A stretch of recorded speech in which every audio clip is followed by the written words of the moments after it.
നേടിയെടുക്കാവുന്നതാണ്. ഇവിടെ എന്തൊക്കെ നടക്കുന്നു അതെല്ലാം എന്താണ്? നമ്മുടെ മനസ്സാണ് എന്നാണ്. മനമല കൊയ്തു മകേശപൂജയും മനുജന് മറ്റൊരു അല്ലെ. അപ്പോൾ മനസ്സാവുന്ന മഴയെ കൊണ്ട് പൂജ ചെയ്താൽ ചെയ്യേണ്ടതാണ്.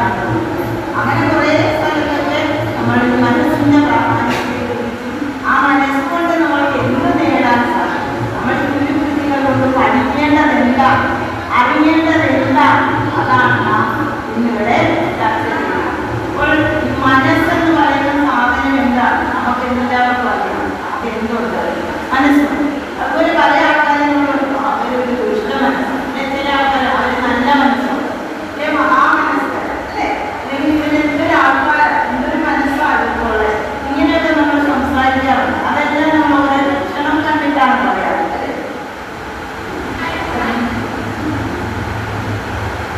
അങ്ങനെ നമ്മൾ മനസ്സെന്ന് പറയുന്നത് എന്താണെന്ന് മനസ്സിലാക്കാം. ചിലരൊക്കെ പറയും മനസ്സിരിക്കുന്നത് എവിടെയാണ്? ചിലർ ഓരോരുത്തരും ചിലപ്പോൾ മനസ്സിനെ കുറിച്ച് സംസാരിക്കുമ്പോൾ ഡയറക്റ്റ് നെഞ്ചിന് കൈവരും, അല്ലെ എൻ്റെ മനസ്സ്.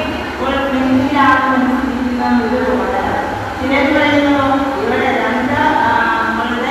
രണ്ട് ഗുരുകളുടെയും മധ്യത്തായി അവിടെയാണ് മനസ്സിരിക്കുന്നത്, ആജ്ഞാചക്രത്തിലാണ് മനസ്സിരിക്കുന്നത്. അങ്ങനെ പല രീതിയിൽ മനസ്സിരിക്കുന്ന സ്ഥലം നമ്മൾ പറയാറ്. യഥാർത്ഥത്തിൽ മനസ്സിരിക്കുന്നത് ഒരു സ്ഥലത്തല്ല. മനസ്സ് നമ്മുടെ ശരീരം മുഴുവൻ മസ്തിഷ്കത്തിൽ നിന്ന് ഉത്ഭവിക്കുന്ന എല്ലാ നാടികളിലൂടെയും നമ്മളുടെ ശരീരത്തിനകത്തും പുറത്തുമായി മനസ്സ് സ്ഥിതി ചെയ്യുന്നു. ഈ മനസ്സ് തന്നെ പലതരം. എന്തുകൊണ്ടാണ് നമ്മളെല്ലാം വ്യത്യസ്തരായിരിക്കുന്നത്? നമ്മളുടെ എല്ലാവരുടെയും മനസ്ഥിതിയിൽ വ്യത്യാസം, അല്ലെ ആ സ്ഥിതിയിൽ വ്യത്യാസം ഉള്ളതുകൊണ്ട് നമ്മളെല്ലാം വ്യത്യസ്തരായിരിക്കുന്നു. ഈ സ്ഥിതി അനുസരിച്ച് നമ്മുടെ മനസ്സിനെ അഞ്ചായി ചിത്തം, മൂഢം, വിക്ഷിപ്തം, ഏകാഗ്രം, ഇങ്ങനെയാണ് അഞ്ച് മനസ്സ്.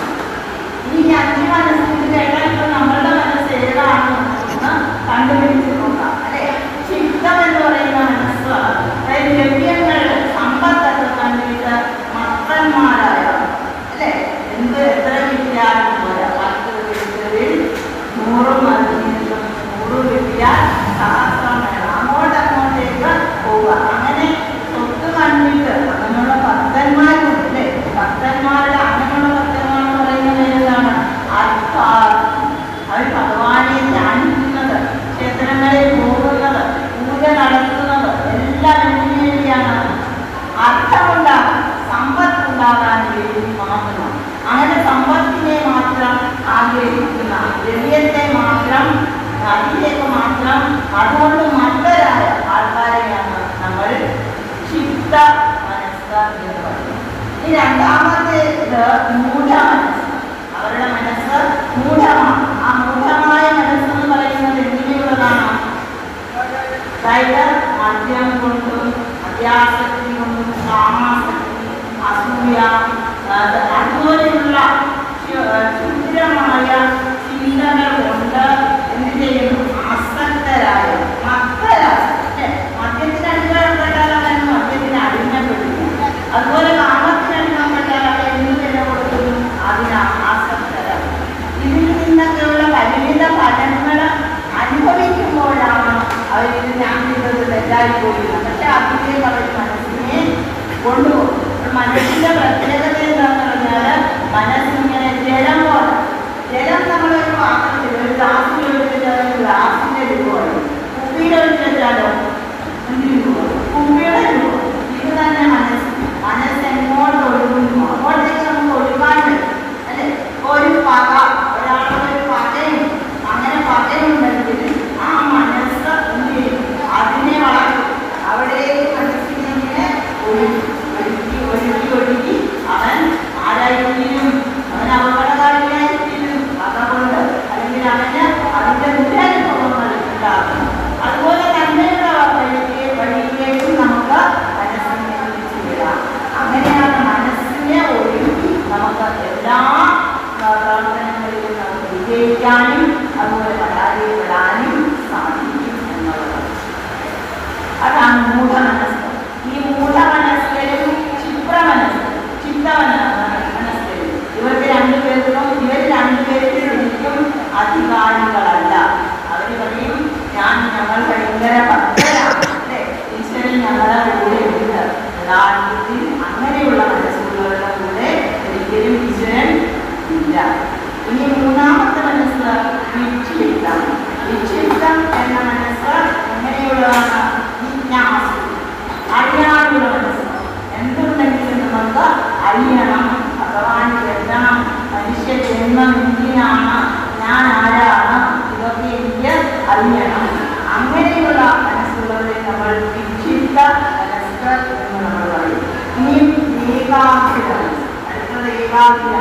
ഏകാഗ്രമായ മനസ്സ് എന്ന് പറയുന്നത് നമ്മളിപ്പോൾ വേറൊരു തരത്തിൽ നമ്മുടെ മനസ്സിനെ നമ്മളിലേക്ക് നിർത്താൻ അല്ലെങ്കിൽ ഒന്നിലേക്ക് കൊണ്ടുപോകാൻ കഴിയുന്നില്ല എങ്കിൽ നമ്മൾ സ്വീകരിക്കുന്ന ഒരു മാർഗമാണ് അതിൻ്റേത് ഏകാഗ്രമായ ചിത്രം എന്ന് പറയുന്നത് എങ്ങനെയാണ് ഒന്നിലേക്ക് ഈശ്വരനിലേക്ക് അടുപ്പിക്കുക. അപ്പോൾ നമ്മൾ അത്രയും സമയം ധ്യാനത്തിലിരിക്കുക. അങ്ങനെ ചെയ്യുമ്പോൾ നമ്മുടെ മനസ്സ് ഒരേ ലക്ഷ്യം മാത്രമാണ്. അതാണ് ഏകാഗ്രത. അവർക്കും സമാധിയിലൊക്കെ എത്താൻ സാധിക്കും. അത്ര ദൂരമായി അതിൽ മാത്രം കുറയ്ക്കുന്നു. ആ ഏകാഗ്രതയിൽ കുറയ്ക്കുന്നു. അടുത്തതാണ് നിരുദ്ധത. നിരുദ്ധത എന്ന് പറഞ്ഞാൽ ഈ ലോകത്ത് നടക്കുന്നതൊന്നും അവരെ ബാധിക്കും. ലോകത്തെല്ലാം നടക്കും, അതിൻ്റെ നടുക്കവർ അല്ലേ. ഇതിനെക്കുറിച്ച് നമ്മൾ എങ്ങനെയാണ് എങ്ങനെയാണ് ചെയ്യുന്നത്?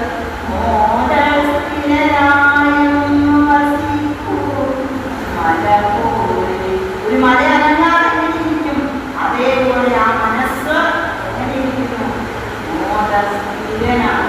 ആ എല്ലാം നമ്മൾ ഉദ്ദേശിക്കുന്നത് അതൊരു സ്ഥിരതയാണ്. അതാണ് വിരുദ്ധ മനസ്സ്. അവർക്കാണ് യഥാർത്ഥ സമാധി ഉണ്ടാക്കാൻ കഴിയുന്നത്. ഇനി നമ്മൾക്ക് നമ്മുടെ യോഗയെ കുറിച്ച് പഠിച്ചിട്ടുണ്ട്. ഒരു വലിയ കുട്ടികളെയും ഒന്നൊന്നായി എണ്ണി നമ്മൾ മാറ്റണം എന്നാണ്. എന്തിനെയാണ് മാറ്റേണ്ടത്? നമ്മുടെ ഈ മനസ്സിൻ്റെ വൃത്തികളെ, ചിത്തവൃത്തികളെ മാറ്റണം. ഈ ചിത്തവൃത്തികളും അഞ്ചെണ്ണമുണ്ട്. ചിത്തവൃത്തികൾ പ്രമാണം, വിപര്യം, വികല്പം, നിദ്ര,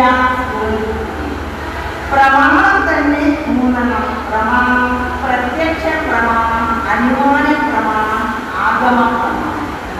പ്രത്യക്ഷ പ്രമാണം എന്ന് പറയുന്നത് ഇപ്പം നമ്മളിവിടെ വേറെ സ്ഥലത്തേക്ക് പോയിട്ടുണ്ടായിരിക്കാം. അവിടെ ചെന്നപ്പോൾ നമുക്ക് ഒരു വിപ്പ് മനസ്സിലാവും. അതൊക്കെ നമുക്കൊക്കെ ഉണ്ടാകാറുണ്ട്. ഒരു സ്ഥലത്ത് ചെല്ലുമ്പോൾ കിഴക്കേതാം പടിഞ്ഞാറേതാം നമ്മൾക്ക് അറിഞ്ഞിരിക്കും. അങ്ങനെ ഒരു അവസ്ഥ വരുമ്പോൾ നമ്മളെങ്ങനെ അതിൽ നിന്ന് മാറും? എങ്ങനെ നമുക്ക് ആ വിപ്പ് മാറ്റിയെടുക്കാൻ പറ്റും? രാവിലെ നമ്മൾ സൂര്യൻ ഉദിച്ചു വരുന്നത് കാണുന്നു എന്ന് വിചാരിക്കുക ആ സ്ഥലത്ത്. അപ്പോൾ നമ്മൾ നേരെ സൂര്യനെ നോക്കിക്കഴിഞ്ഞാൽ അതൊരു നിത്യ സത്യമാണ് അല്ലേ. സൂര്യൻ എവിടാണ്? കിഴക്ക്. അപ്പോൾ നമ്മൾ നോക്കി സൂര്യനെ കണ്ടു കഴിഞ്ഞാൽ ഇനി ആരും നമ്മുടെ ക്രമം മാറ്റണ്ട. നമുക്ക് മനസ്സിലായി എന്ത് കിഴക്കേതാന്ന് മനസ്സിലായ വാക്കുകളെ നമുക്കാണ്. അങ്ങനെ പ്രത്യക്ഷമായിട്ട് കണ്ടു. ഇപ്പൊ നമ്മുടെ അവിടെ നമ്മൾ സൂര്യ ദർശനം കൊണ്ടാണ് നമ്മുടെ അക്രമമായത് അല്ലേ. അപ്പോൾ ആ സൂര്യ ദർശനം എന്തുകൊണ്ടാണ് ഉണ്ടായത്? നമ്മുടെ കണ്ണു. ഇങ്ങനെ നമ്മുടെ അഞ്ചിന്ദ്രിയങ്ങൾ കൊണ്ടും നമുക്ക് എന്തുണ്ടാകും? ഓരോ ക്രമങ്ങൾ ഉണ്ടാകും. അതിനെ നമുക്ക് മാറ്റാൻ സാധിക്കും. അതാണ് പ്രത്യക്ഷ ക്രമം. അതുപോലെ അനുമാന ക്രമം. അനുമാനം എന്ന് പറയുന്നത് നമ്മളെ ഊഹിച്ചെടുക്കുകയാണ്. അതവിടെ ഉണ്ടായി അത് ചിലപ്പോൾ സത്യവുമാകാം അല്ലേ. ഇപ്പൊ തീയുണ്ടെങ്കിൽ അല്ലെങ്കിൽ പുക കാണുന്നു. നമ്മളിലൂടെ കുറച്ച് പുക കാണും. അപ്പോൾ തന്നെ നമ്മൾ മനസ്സിൽ തോന്നും അവിടെന്താണ് അതിനടിയിൽ എവിടെയെങ്കിലും തീയുണ്ടായിരുന്നു. അപ്പോൾ തീയും പുകയാണ്. പുക മാത്രമേ നമ്മൾ കണ്ടുള്ളൂ. തീ ഉണ്ടെന്ന് നമ്മൾ എന്ത് ചെയ്യുകയാണ്? നമ്മൾ അനുമാനിക്കുന്നു. അതാണ് അനുമാനക്രമം. ഇനി ആഗമക്രമം. ആഗമം എന്ന് പറയുന്നത് നിത്യസത്യങ്ങൾ, അതായത് സത്യവാക്യങ്ങൾ. ജനനി നവരത്നമന്ത്രി ഉൾപ്പെടും. ആഗമം എന്ന് പറഞ്ഞാൽ വേദം. ആഗമാന്തരയാണ് സ്ഥിതിയാണ്. അപ്പോൾ ഈ ആഗമം എന്ന് പറയുന്നത് ഒരു പ്രമാണം. ഇങ്ങനെ സത്യവാക്കുകളിലുള്ള പ്രമാണം. ഇങ്ങനെയുള്ള 3 പ്രമാണങ്ങളാണ്. ഇനി വിപരീയം. വിപരീയം എന്ന് പറഞ്ഞാൽ ഇപ്പൊ നമ്മൾ ഒരാളെ അറിയാം, അയാളുടെ പേരിൽ അറിയാമെന്നോ എന്തെങ്കിലും ഒരു പേരാണ്. ആ ആളിനെ നമ്മളിങ്ങനെ കണ്ടു കഴിഞ്ഞ ഉടനെ നമ്മൾ പെട്ടെന്ന് ബോധ്യമായി ഇത് ആ രാജനാണ് അല്ലെ എന്ന് നമുക്ക് മനസ്സിലായി. അതെങ്ങനെയാണ് നമ്മൾ മനസ്സിലാക്കുന്നത്? അയാളുടെ രൂപം കണ്ടു അല്ലെ. ആ രൂപം കണ്ടിട്ടാണ് നമ്മൾ മനസ്സിലാക്കുന്നത്. അത് തദ്രൂപ പ്രതിഷ്ഠ. തദ്രൂപ പ്രതിഷ്ഠ. ആ രൂപത്തെ സത്യത്തെ അധിഷ്ഠിതമാക്കിയിട്ട് നമ്മൾ അതേസമയത്ത് അതദ്രൂപ പ്രതിഷ്ഠിതം. അതദ്രൂപം എന്ന് പറഞ്ഞാൽ യാതൊരു രൂപവുമില്ല, എന്നാൽ നമുക്ക് അതിനെക്കുറിച്ചൊരു ബോധം. അത് പിന്നെ സർപ്പം, നമ്മളിപ്പോൾ മങ്ങിയ വെളിച്ചത്തിൽ ഒരു കയർ കിടക്കുന്നത് നമ്മൾ വിചാരിക്കുന്നത് ഒരു സർപ്പം. അപ്പോൾ ഇവിടെ കയർ മാത്രമേ നമ്മൾ കണ്ടുള്ളൂ, കണ്ടത് കയറാണ്, പക്ഷെ നമ്മൾ വിചാരിക്കുന്നതാണ് അതൊരു സർപ്പമാണ്. അപ്പോൾ ഇവിടെ വിഷയമായിരിക്കുന്നത് സർപ്പവും വസ്തുവായിരിക്കുന്നത് കയറും പാർശ്വവും. അതാണ് വിപര്യം. ഇനി അടുത്തത് വികല്പം. വികല്പം എന്ന് പറയുന്നത് നമ്മൾ കൽപ്പിച്ച് സങ്കല്പിച്ച കാര്യങ്ങൾ ചെയ്യാറുണ്ട് അല്ലേ. എന്നാൽ വികല്പം എന്ന് പറയുന്നത് നമ്മളുടെ ചില ഭാവനകൾ സങ്കല്പങ്ങൾ മറ്റേ അത് ലോകത്തിൽ ഒരിക്കലും നടക്കാത്തതാണ്. ഉദാഹരണമായിട്ട് മൃഗകൃഷ്ണ അംബസി, മൃഗകൃഷ്ണ അംബസി ശശ്യംഗ ധനുധര വന്ധ്യാപുത്ര, ഇങ്ങനെ പറയുന്നത്. മൃഗകൃഷ്ണ അംബസി, മൃഗകൃഷ്ണ എന്ന് പറയുന്നത് എന്താണ്? ദൂരെ വഴിമരിക്കുകയാണ്, ദൂരെ സ്ഥലത്ത് വെള്ളമുണ്ടെന്ന് നമുക്ക് കുറേ ദൂരെ നിന്ന് തോന്നുകയാണ്. അതാണ് അവിടെ വെള്ളം കേൾക്കുന്നില്ലേ? ഒന്നാണ് വെള്ളം ഇല്ല, വെള്ളമില്ല, പക്ഷെ നമ്മൾക്ക് തോന്നുകയാണ് അവിടെ വെള്ളം. ആ വെള്ളത്തിന് കുളിച്ച് ആരാ കുളിച്ച്? വന്ധ്യാപുത്രൻ. വന്ധ്യയ്ക്ക് പുത്രനുണ്ടോ? അവൻ വന്ധ്യാപുത്രൻ എന്താ കഴിച്ചിരിക്കുന്നത്? ശശ്യംഗ ധനോധര, മുയലിന്റെ കൊമ്പുകൊണ്ടുണ്ടാക്കിയ ധനുസ്.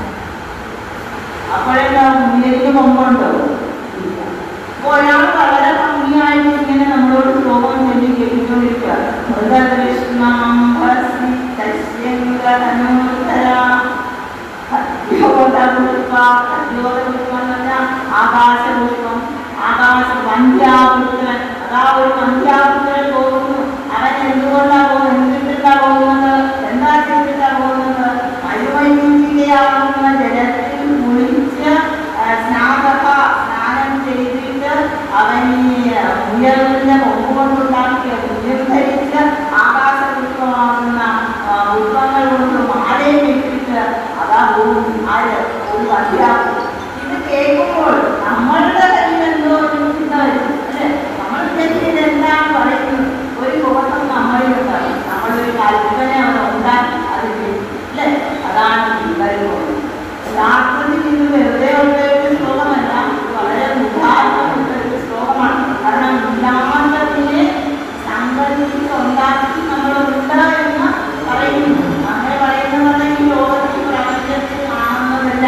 പ്രപഞ്ചം എവിടെയാണെന്ന് നമുക്കറിയാവോ? ഒരു കടലിൽ കിടക്കുന്ന കുഞ്ഞു മത്സ്യം അതിന്റെ അമ്മയോട് ചോദ്യം ചോദിച്ചു, എന്താണ് അമ്മേ കടൽ എവിടെ? അപ്പോൾ അമ്മേ കടൽ എവിടെയാണ് ചോദിക്കുന്നത് പോലെയാണ് നമ്മൾ ഈ പ്രപഞ്ചത്തിൽ ജീവിക്കുന്നത്. ഈ പ്രപഞ്ചത്തിൽ നമ്മൾ ജീവിക്കുന്നു. ഈ പ്രപഞ്ചം ഏത് എന്ത് എന്ന് നമ്മൾ ഒരു ബോധവും ഒരറിവും അങ്ങനെയുള്ളതാണ്. അതുപോലെ ഇനിയും രണ്ട് ചിത്തവൃത്തികൾ പറഞ്ഞു. ഏതൊക്കെയാണ് ചിത്തവൃത്തികൾ? പ്രമാണം, വിപര്യം, വികല്പം. അങ്ങനെ പറഞ്ഞു. ഇനി അടുത്തത് നിദ്ര. നിദ്ര നമുക്കറിയാം, നമ്മളെല്ലാവരും വിചാരിക്കും അറിയും. അത് ഒരു ചിത്തവൃത്തിയില്ല അല്ലേ. നമ്മളെന്തെങ്കിലും ചിന്തിക്കുന്നുണ്ടോ? ചിന്തിക്കുന്നുണ്ടോ? ഉണ്ടോ? ചിന്തിക്കുന്നുണ്ടോ? ഇല്ലയോ? ആ ചിന്തിക്കുന്നില്ല എന്ന് നമ്മൾ പറഞ്ഞു. അത് കഴിഞ്ഞിട്ട് നമ്മൾ ഉറങ്ങി നമ്മൾ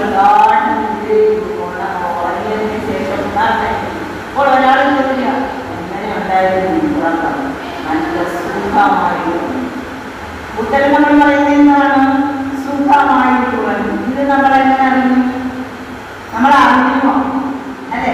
സുഖമായാണ് നമ്മൾ ഉറങ്ങിയത് എന്ന് നമ്മളിൽ ഒരു ബോധമുണ്ടായി. അപ്പോൾ അവിടെ നമ്മൾക്ക് ചിത്തവൃത്തി ഉണ്ടായിരുന്നു. ഈ സ്മൃതി. അടുത്തത് സ്മൃതി. സ്മൃതി എന്നാൽ ഓർമ്മ. നമ്മൾ കാണുന്നതും കേൾക്കുന്നതും നമ്മുടെ പഞ്ചേന്ദ്രിയങ്ങൾ കൊണ്ട് എന്തറിയും അതെല്ലാം. അതുപോലെ നമ്മൾ അനുഭവിക്കുന്നതും ചിലരൊക്കെ നമ്മൾ അനുഭവിക്കുന്നു, നമ്മുടെ അനുഭവമാണ്. അതൊക്കെ എന്ത് ചെയ്യും? അതൊക്കെ നമ്മൾ കളയത്തില്ല. അത് നമ്മൾ ഒരിടത്ത് കൂട്ടിവെക്കും.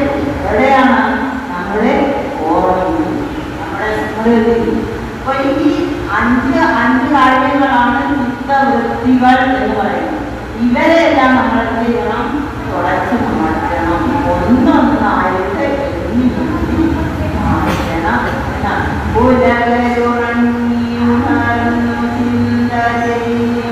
പലതും അല്ലെ, പലതും ഇങ്ങനെ ചിന്തിക്കുകയാണ്. നമ്മൾ ഉറങ്ങിയാലും ചിന്തിക്കുന്നു, ഉണർന്നാലും ചിന്തിക്കുന്നു. ഈ ചിന്തകളെയൊക്കെ മാറ്റണം എന്നാണ് ഗുരു നമുക്ക് ഇത്രയും കൃതികൾ കൊണ്ട് പറഞ്ഞു തന്നിരിക്കുന്നത്. അതിൻ്റെ അന്തർശ്രദ്ധ അതാണ്.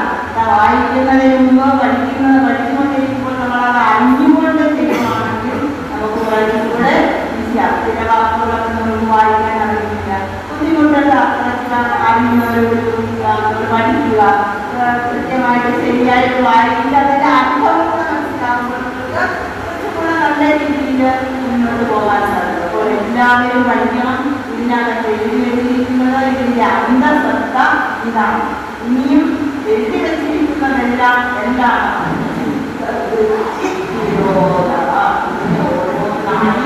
ഓരോന്നായി നമ്മൾ മാറ്റണം. ഇതെല്ലാം മാറ്റി കഴിയുമ്പോൾ ഒരു തടാകത്തിൽ ജലം കിടക്കുന്നത് നമ്മൾ കണ്ടിട്ടുണ്ട്. നല്ല തെളിഞ്ഞ വെള്ളം. അപ്പോൾ നമുക്ക് എന്ത് ചെയ്യാൻ പറ്റും? അതിൻ്റെ അടിത്തട്ടിൽ കിടക്കുന്നത് എന്തുവാണെന്ന് നമുക്ക് കാണാൻ സാധിക്കും. അതിൻ്റെ അടിത്തട്ടിൽ എന്ത് കിടക്കുന്നു എപ്പോഴാണ് നമുക്ക് കാണാൻ സാധിക്കുന്നത്? വെള്ളം തെളിഞ്ഞു കിടക്കും അല്ലെ? അതുപോലെയാണ് നമ്മുടെ മനസ്സ്. നമ്മുടെ മനസ്സിൽ എപ്പോഴും ഓളങ്ങളും ചിന്തകളും എല്ലാ ആസക്തികളും ആഗ്രഹങ്ങളും പിന്നെ കാണുന്ന കാര്യങ്ങളും മനുഷ്യങ്ങൾ കൊണ്ടുവരുന്ന ഇതെല്ലാം നമ്മുടെ മനസ്സിൽ ഇങ്ങനെ കലങ്ങിക്കൊണ്ടിരിക്കുക. അങ്ങനെ കലങ്ങിക്കൊണ്ടിരിക്കുന്നത് കൊണ്ട് നമ്മുടെ മനസ്സിന് അടിത്തട്ടിൽ ഒരാൾ വന്നിട്ടുണ്ട്. ആരാണ് വരുന്നത്? നമ്മുടെ മനസ്സിന്റെ അടിത്തട്ടിൽ ഈശ്വരൻ അല്ലെങ്കിൽ പരമാത്മ ചൈതന്യം. നമ്മളെല്ലാം ആ ചൈതന്യമാണ് നാം അനുഭവിക്കുന്നുണ്ട്. നമ്മൾ ജീവിച്ചിരിക്കുന്നു അല്ലെ? നമ്മൾക്ക് നടക്കാൻ സാധിക്കുന്നു. നമുക്ക് ശ്വാസം എടുക്കാൻ പോലും ആരാണ് അനുവാദം തരുന്നത്? ആരാണ് നമ്മളെ കൊണ്ട് ശ്വാസം എടുപ്പിക്കുന്നത്? നമ്മുടെ ഉള്ളിന്റെ ഉള്ളിൽ ആരോ ഇരിക്കുന്നു. ആ ആളിനെ കാണണമെങ്കിൽ എന്ത് ചെയ്യണം? മനസ്സ് പതികം പോലെ അതാണ് ഇത് നമുക്ക് ഒറ്റ ദിവസം കൊണ്ടോ 2 ദിവസം കൊണ്ടോ സാധിക്കാവുന്ന കാര്യങ്ങളല്ല. എങ്കിലും എല്ലാവരും കുറഞ്ഞ പക്ഷം നന്മയുടെ വഴിയിലേക്ക് പോവുക. നന്മയുടെ ബന്ധാത്തിലേക്ക് നമ്മെ നയിക്കാനാണ് ഗുരു ഇതെല്ലാം എഴുതി വെച്ചിരിക്കുന്നത്. ഇത്രയും സമയം ഏവർക്കും നന്ദി, നമസ്കാരം. അടുത്തത് നമ്മുടെ ഗുരു കുടിപ്പാഞ്ചേരിയാണ്. ഗുരു കുടിപ്പാഞ്ചേരിക്ക് ശേഷം നമ്മൾ ഇവിടെ നിത്യവും സമ്പൂർണ്ണ